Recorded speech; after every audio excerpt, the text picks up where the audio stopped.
हरिद्वार से बड़ी खबर है, जहां डीएम की छापेमारी से हड़कंप मच गया है। ये बड़ी खबर है, हरिद्वार से डीएम ने कई कार्यालयों का औचक निरीक्षण किया। रोशनाबाद में डीएम के निरीक्षण से हड़कंप मच गया। 2 विभागों में अधिकारी कर्मचारी अनुपस्थित मिले। अनुपस्थित कर्मियों के वेतन रोकने के निर्देश जो है वो दिए गए हैं। ये बड़ी खबर आपको बता रहे हैं, जहां पर हरिद्वार में डीएम ने कई कार्यालयों का औचक निरीक्षण किया है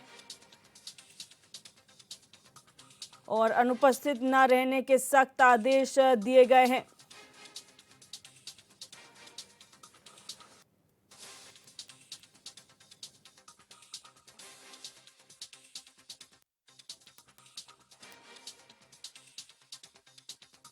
और मनोज कश्यप हमारे संवाददाता हमारे साथ फोन लाइन पर जुड़ चुके हैं। मनोज, आज डीएम ने कई कार्यालयों का औचक निरीक्षण किया है, क्या कुछ निर्देश इस दौरान दिए गए हैं और क्या खामियां पाई गई हैं?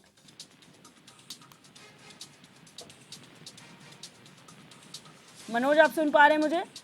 जी जी जी जी।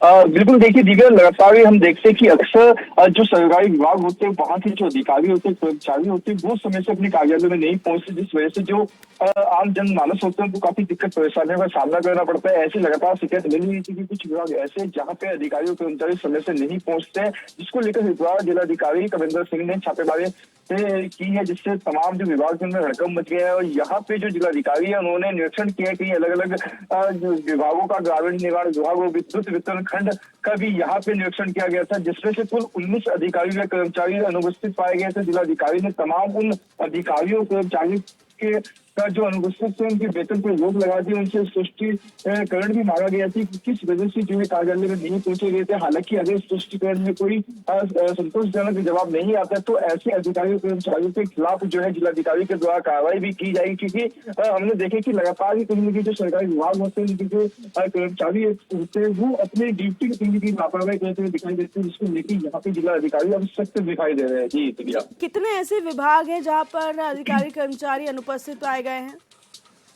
बिल्कुल, देखिए लगातार हम देख रहे हैं कि जब से हरिद्वार में जो है जिलाधिकारी के पद पर कविंदर सिंह ने कमांड संभाली है, उसके बाद से लगातार ही वो है अलग अलग विभागों में जाकर जो है निरीक्षण करते हुए ऐसी जांच भी करते कि यहाँ पे कौन अधिकारी किस टाइम पहुंचते, कितने कर्मचारी रोजाना आते हैं, कितने कर्मचारी छुट्टी पे होते हैं, लगातार इस चीज को जांचा जाता है। आज भी जो है यहाँ पे 2 जो कार्यालय थे उनका यहाँ पे निरीक्षण किया गया। ग्रामीण निर्माण विभाग और वितरण विभाग का जो है निरीक्षण किया गया था, जिसको लेकर यहाँ पे करीब 19 अधिकारी और कर्मचारी जो है नहीं मिले थे सीटों पर, जिसके ऊपर यहाँ पे जिलाधिकारी कार्रवाई के मूल्य दिखाई दे रहे हैं। और ऐसे तमाम जो कर्मचारी थे उनके वेतन पर भी जिलाधिकारी ने रोक लगा दी है। जी दिव्या जी, बहुत शुक्रिया मनोज जानकारी के लिए।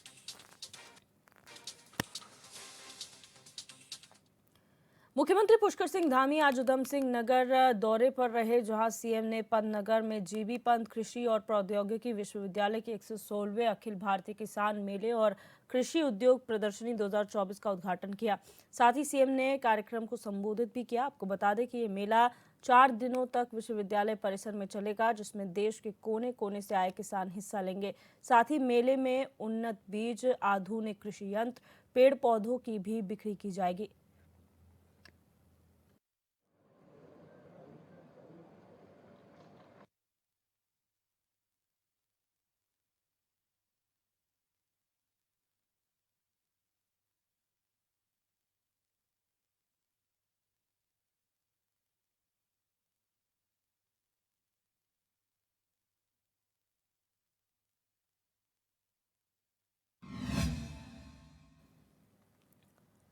हिमालय और गंगा बचाओ अभियान के तहत हर की पैड़ी ब्रह्मकुंड पर संत समाज और बीजेपी विधायक किशोर उपाध्याय ने मिलकर गंगा पूजन और दुग्धाभिषेक किया। इस दौरान गंगा सभा के पदाधिकारी भी मौजूद रहे। पूजन के बाद विधायक किशोर उपाध्याय ने ग्लेशियरों के तेजी से पिघलने और गंगा के घटते वेग पर गहरी चिंता जाहिर की है। उन्होंने कहा कि अगर समय रहते कदम नहीं उठाए गए तो आने वाली पीढ़ी को गंगा और हिमालय के अस्तित्व के संकट का सामना करना पड़ सकता है। उन्होंने सभी नागरिकों से गंगा और हिमालय को बचाने के लिए जागरूक होकर आगे आने की अपील की है।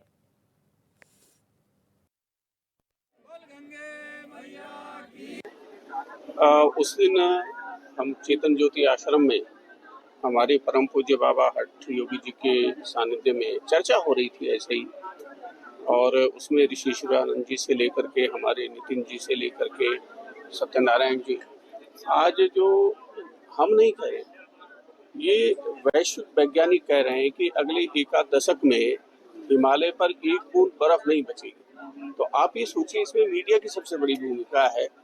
अगर वहाँ एक बर्फ बूंद नहीं बचेगी तो क्या गंगा बच जाएगी? क्या यहाँ हरिद्वार में ब्रह्म कुंड का जो गौरव है वो बच जाएगा? क्या प्रयागराज, क्या काशी और क्या गंगा सागर? और अगर बर्फ नहीं रहती हिमालय में तो ये तो पूरी दुनिया ही खत्म हो जाएगी। गंगा का पूजन और आशीर्वाद इस उद्देश्य से लिया गया है क्योंकि हमारी माँ गंगा और हिमालय के ऊपर वर्तमान में बड़ा संकट है। अगर माँ गंगा की जिस तरह से हम आरती पूजा ये कर रहे हैं और भविष्य में जिस तरह से ग्लेशियर कितना पीछे चला गया, पहले गंगोत्री में था, अब गोमुख कितना 28-29 किलोमीटर चला गया था, इतना दूर चला गया और धीरे धीरे ये स्थिति आ गई कि अगर ग्लेशियर सूख जाएगा तो गंगा माँ का अस्तित्व ही विलुप्त हो जाएगा सरस्वती की तरह, और हिमालय कैसे बचेगा। तो इन सब बातों को लेकर हमारे किशोर उपाध्याय जी का एक चिंतन, एक संकल्प, एक दृढ़ प्रतिज्ञा लेके आए हुए हैं कि माँ को पुनः हमेशा हमेशा के युग युग तक इसी तरह से पुनर्जीवित रहे और हिमालय सुरक्षित रहे, इसीलिए ये संकल्प लिया गया है।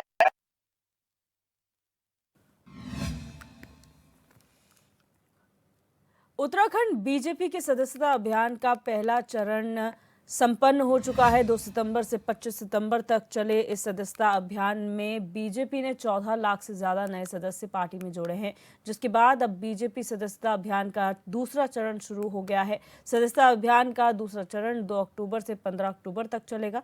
सदस्यता अभियान की जानकारी देते हुए बीजेपी प्रदेश उपाध्यक्ष ज्योति प्रसाद गैरोला ने बताया कि सदस्यता अभियान के तहत अभी तक 14 लाख से ज्यादा सदस्य बन चुके हैं। उन्होंने आगे बताया कि समाज के सभी वर्ग के लोग बीजेपी की सदस्यता ले रहे हैं।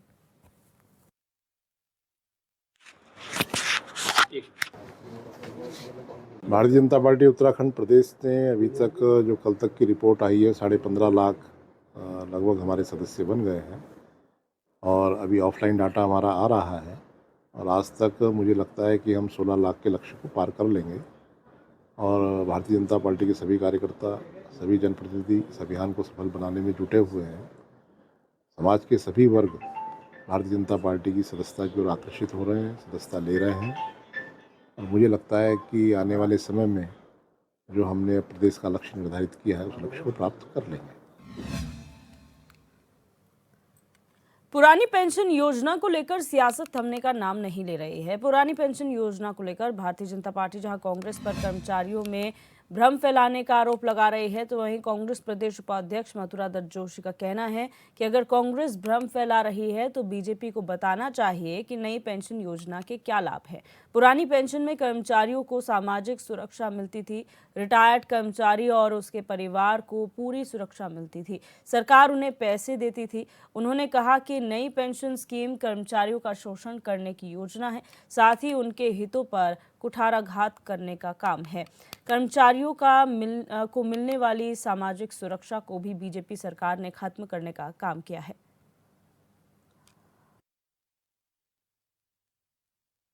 अगर हम भ्रम फैला रहे हैं तो ये क्या कर रहे हैं, ये बताइए ना। नई पेंशन स्कीम में क्या क्या फायदे हैं, क्या क्या सामाजिक सुरक्षाएं हैं। पुरानी पेंशन में व्यक्ति के ऊपर तमाम सुरक्षाएं थी। जो रिटायर्ड होके आता था सेवानिवृत्ति के बाद, उसको तमाम तरह की सुविधाएं मिलती थी। उसके परिवार की सुरक्षा का इंतजाम होता था। और नई पेंशन आपने लागू की, हमारा ही पैसा है, हमारे ही पैसे को वापस आने में हमें दिक्कत हो, तो पहले तो ये नहीं था। तनख्वाह से कोई कंट्रीब्यूशन जमा नहीं करना पड़ता था, सरकार सब देती थी, सरकार की तरफ से पेंशन होती थी। ये केवल गुमराह करने की बात है और कर्मचारियों की जेब काटने का काम सरकार कर रही है। धामी सरकार के कार्यकाल में 2 मेडिकल कॉलेजों की शुरुआत होने से प्रदेश में स्वास्थ्य व्यवस्थाओं के बेहतर बेहतरीन होने की उम्मीद जगी है। मेडिकल कॉलेज की शुरुआत के साथ ही 200 मेडिकल कॉलेज की सीटें भी बढ़ी हैं। मेडिकल की सीटों के बढ़ने से जहां एक तरफ छात्रों के लिए मेडिकल की पढ़ाई के मौके बढ़े हैं, वहीं प्रदेश में युवा चिकित्सकों की कमी भी जल्द ही दूर होने की आस जगी है। इसी पर बोलते हुए बीजेपी विधायक विनोद चमोली ने कहा कि सरकार का लक्ष्य है कि हर एक जिले में एक मेडिकल कॉलेज होना चाहिए, जिससे प्रदेश को युवा चिकित्सक भी मिलेंगे।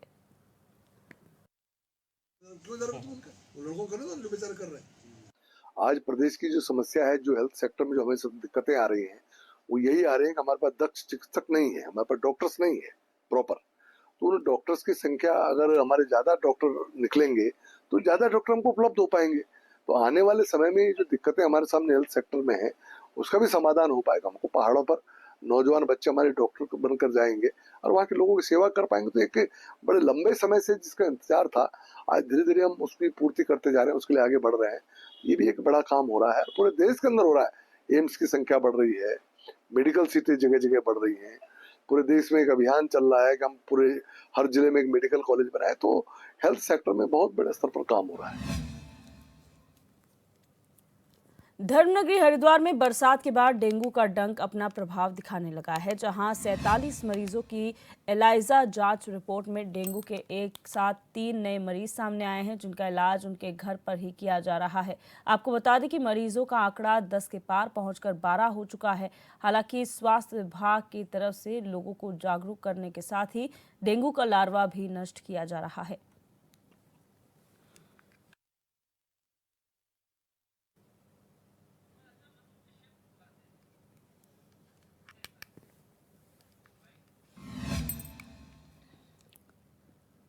और हरिद्वार से हमारे संवाददाता मनोज कश्यप हमारे साथ फोन लाइन पर जुड़ चुके हैं। मनोज, जिस तरीके से बरसात खत्म होने के बाद डेंगू का खतरा बना हुआ है, इस वक्त क्या स्थिति है हरिद्वार में? बिल्कुल, डेंगू का डंक अपना प्रभाव दिखाने लगे हैं। लगातार डेंगू के जो मरीज है उनमें हालांकि सबसे माफ कीजिएगा मनोज, आपकी आवाज हम तक साफ नहीं पहुंच पा रही। एक बार फिर आपसे जुड़ने का प्रयास हम करेंगे। फिलहाल आपको बता दें कि हरिद्वार में डेंगू का प्रकोप बढ़ता जा रहा है। 10 से बढ़ के ये संख्या 12 पहुंच चुकी है। 3 नए एलाइजा पॉजिटिव केसेस आए हैं, यानी कि 3 नए मरीजों में डेंगू की पुष्टि हुई है, जिनका इलाज उनके ही घर में किया जा रहा है। वहीं स्वास्थ्य विभाग एक बार फिर अलर्ट हो गया है। लोगों को सतर्क रहने के लिए जागरूक किया जा रहा है और लार्वा को नष्ट करने का काम भी प्रशासन द्वारा किया जा रहा है। हमारे संवाददाता मनोज कश्यप एक बार फिर हमारे साथ जुड़ चुके हैं। मनोज, अपनी बात पूरी करें। बिल्कुल, देखिए दिव्या, बरसात के बाद डेंगू का जो डंक है वो अपना प्रभाव दिखाने लगा है। लगातार ही यहाँ पे डेंगू के मरीजों में बढ़ोतरी होने लगी है, क्योंकि अब से पहले जब सैंपलिंग की गई थी तो यहाँ पे जो डेंगू के मरीजों की संख्या थी वो 9 थी, लेकिन अब ये संख्या बढ़कर 12 हो गई है, क्योंकि आज 3 नए मरीज सामने आए डेंगू की। क्योंकि अभी जो है 640 लोगों की सैंपलिंग की गई थी, जिसके बाद यहाँ पे यह जानकारी मिली है कि अब डेंगू के मरीजों की संख्या पूरे जिले के अंदर 12 हो गई। कहीं ना कहीं स्वास्थ्य विभाग इसको लेकर लोगों को जागरूक करने का काम कर रहा है। लगातार ही नगर निगम, नगर पालिका क्षेत्रों में भी लोगों को जागरूक किया जा रहा है कि अपने आसपास सफाई का ध्यान रखें। यहाँ पे सबसे अधिक जो मरीज मिले वो शिवालिक नगर में मिले, जबकि उसके यहाँ पे 3 मरीज मिले और यहाँ रुड़की नगर निगम क्षेत्र में 2-2 मरीज मिले। कहीं ना कहीं ये संख्या लगातार बढ़ सकती है। इसको लेकर लगातार स्वास्थ्य विभाग की टीम अलग अलग नगर पालिका क्षेत्रों, ग्रामीण क्षेत्रों में जाकर लोगों से मुलाकात कर रही है, बातचीत कर रही है। यहाँ पे जो स्वास्थ्य विभाग है वो लगातार ही अपनी निगरानी में तमाम जो स्वास्थ्य केंद्र बनाए गए हैं वहां का निरीक्षण भी किया जा रहा है। सीएमओ के द्वारा लगातार डॉक्टरों को भी यह सलाह दी जा रही है कि कहीं ना कहीं जो मरीज हॉस्पिटल पहुंचते हैं उनका सबसे पहले सैंपल किया जाए, उनको सही ट्रीटमेंट दिया जाए। इसको लेकर यहाँ पे स्वास्थ्य विभाग लगातार मीटिंग भी कर रहे हैं कि किसी भी तरीके से जो ये आंकड़ा है ये अधिक संख्या में ना बढ़े। जी दिव्या जी, यहाँ पर लोग जिस तरीके से डेंगू का शिकार हो रहे हैं, मोहल्लों में क्या हाल है? क्या वहां पर समय पर फॉगिंग हो रही है या लार्वा नष्ट करने के लिए क्या किया जा रहा है? बिल्कुल, देखिए लगातार ही नगर निगम ग्राम पंचायत क्षेत्रों में ये जिलाधिकारी के द्वारा जो है निर्देश भी दिए गए हैं कि जहां अधिक संख्या डेंगू के मरीजों की बढ़ रही है वहां पे फोकिंग की जाए। लगातार ये तमाम जो क्षेत्र में वहां पे साफ सफाई की जाए। और दिव्य खास तौर से मैंने देखे कि जो थाने चौकियों में जो वाहन खड़े रहते हैं लंबे समय से, कहीं ना कहीं उनके आसपास काफी गंदगी हो जाती है, उनमें बरसात का पानी जमा हो जाता है। तो ऐसे वाहनों को भी अब यहाँ पे पुलिस विभाग को भी ऐसे निर्देश दिए गए हैं कि तमाम थाने चौकी में जो ऐसे लंबे समय से वाहन खड़े हैं वहां पे भी साफ सफाई की जाए, वहां पे भी फॉगिंग कराई जाए। जी दिव्या जी, बहुत शुक्रिया मनोज हमारे साथ जुड़ने के लिए और जानकारी साझा करने के लिए। वक्त यहाँ चला एक छोटी सी ब्रेक का, जल्द हाजिर होंगे।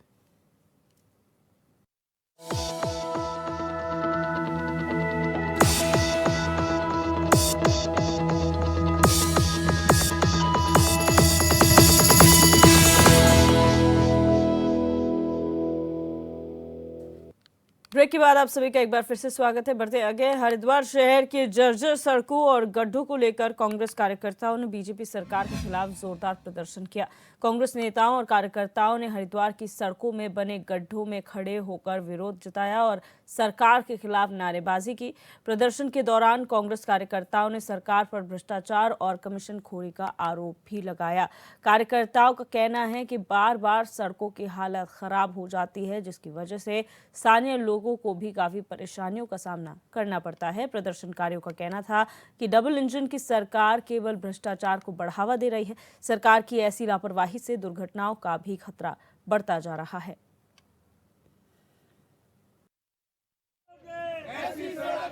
पिछले कई दिनों से शिकायत आ रही थी, तो हमने शिकायत को सत्य पाया और हमने जो है वहाँ पर आज धरना प्रदर्शन किया है। तो हमारा जनता से ये कहना है, अगर जो है भाजपा का जितवाओगे तो ऐसी ही सड़कें पाओगे, और हिंदू मुस्लिम में बढ़ जाओगे तो भी ऐसी सड़क पाओगे, और भाजपा को जितवाओगे तो गड्ढों में गिर जाओगे, गड्ढों में ही जीवन बिताओगे। तो गड्ढे ही गड्ढे हैं चारों तरफ, और जनता बहुत त्रस्त है, चारों तरफ दुकानदार त्रस्त है, आसपास के मकान वाले जो है बीमार हैं, धूल उड़ रही है, बार बार गाड़ियां जाती हैं, धूल उड़ती है, बच्चों को सांस की बीमारियां हो रही हैं, महिलाएं जो परेशान है, बुजुर्ग परेशान है, लोगों ने मुंह पे जो है नकाब पैर रखे, वो क्या कर मास्क पैर रखे। महानगर कांग्रेस अध्यक्ष जसविंदर सिंह गोगी के नेतृत्व में कांग्रेस के कार्यकर्ताओं ने एशले हॉल चौक पर बीजेपी सरकार के खिलाफ नारेबाजी की और सरकार का पुतला फूंका। गोगी ने कहा कि प्रशासन और कानून व्यवस्था के मामले में राज्य की सरकार पूरी तरह असफल हो गई है। हर दिन महिलाओं के खिलाफ अपराध अनियंत्रित तरीके से बढ़ रहे हैं। अंकिता भंडारी से लेकर रुद्रपुर में नर्स से दुष्कर्म और हत्या का मामला, फिर देहरादून के आईएसबीटी में हुई दुष्कर्म की घटना, और अब राज्य की राजधानी में टाटा मैजिक के अंदर दिन दहाड़ी युवती से दुष्कर्म की घटना सामने आई है। गोगी ने कहा कि बीजेपी के शासन में अपराधी बेखौफ हैं और देवभूमि में डकैती से लेकर बलात्कार जैसे अपराध आए दिन सामने आ रहे हैं। बहुत ही दुखद है, और मुझे लगता है कि कानून का जो किला है पूर्ण रूप से ध्वस्त हो चुका है। कानून नाम की कोई चीज उत्तराखंड में रह ही नहीं गई है, क्योंकि अपराधियों का मनोबल जिस हिसाब से बढ़ रहा है, एक घटना के बाद दूसरे घटना को अंजाम दे रहे हैं और पुलिस प्रशासन उसे रोक नहीं पा रहा है, तो इसका मतलब कानून कहीं है ही नहीं। और जिस हिसाब से यहाँ देहरादून में मामले बढ़ते जा रहे हैं, बहुत सोचनीय विषय है माननीय मुख्यमंत्री जी के लिए भी और प्रशासन के लिए भी, कैसे इन चीज़ों पर रोक लगेगी। लेकिन अपराधियों का मनोबल बहुत ज़्यादा बढ़ चुके हैं। अब ये लोग कैसे रोकें, इन प्रशासन को शर्म आनी चाहिए जिस हिसाब से घटनाएं घट रही हैं। उत्तराखंड में एक बड़े साइबर हमले ने राज्य के पूरे आईटी सिस्टम को ठप कर दिया है। साइबर हमले के चलते प्रदेश का पूरा आईटी सिस्टम 72 घंटे तक ठप रहा, जिससे सरकारी कामकाज पर बड़ा असर पड़ा। राज्य की कई जरूरी वेबसाइट्स और सेवाएं पूरी तरह से बंद हो गई। वहीं देहरादून के सचिवालय में भी पूरे दिन कामकाज ठप रहा। हालांकि अभी कुछ वेबसाइट को सुचारू कर दिया गया है, बाकी साइट्स पर काम जारी है। मामले में आईटीडीए निदेशक नितिका खंडेलवाल ने बताया कि सब कुछ रिकवर किया जा चुका है, कहीं से भी किसी भी तरह का कोई नुकसान नहीं हुआ है। पूरे सिक्योरिटी सिस्टम को चेक करने के बाद ही सभी वेबसाइट्स को पूरी तरह से सुचारू किया जाएगा।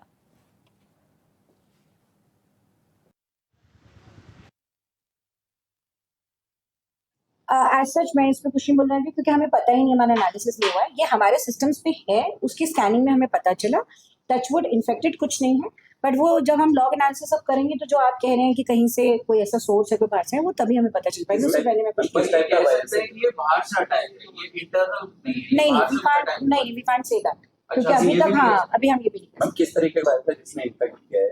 सच बहुत सारे टर्मिनोलॉजीज होते हैं, वो ट्रोजन वायरस होता है, वो technical terms would better be known, और जब तक हमारे सारे सिस्टम्स को हम थॉरली डबल ट्रिपल चेक नहीं करेंगे मैं उसको नहीं कर पाऊंगा। कब तक आप हो पाएंगे? अभी हम लोग का जो अभी लेटेस्ट अपडेट हम लोग का सुबह का है कि हमारे स्कैनिंग ऑलमोस्ट सब कंप्लीट हो गई है। फिर क्योंकि हम एक एक करके करेंगे तो मेरे ख्याल से 2 घंटे में मैं अपनी टेस्टिंग करके पहले एप्लीकेशन अपनी लाइव करूंगी, और उसके बाद हल्के हल्के जब हमें सब लगेगा कि हमारे सिस्टम्स ठीक काम करें तो हम शाम तक सब कुछ लाइव करेंगे।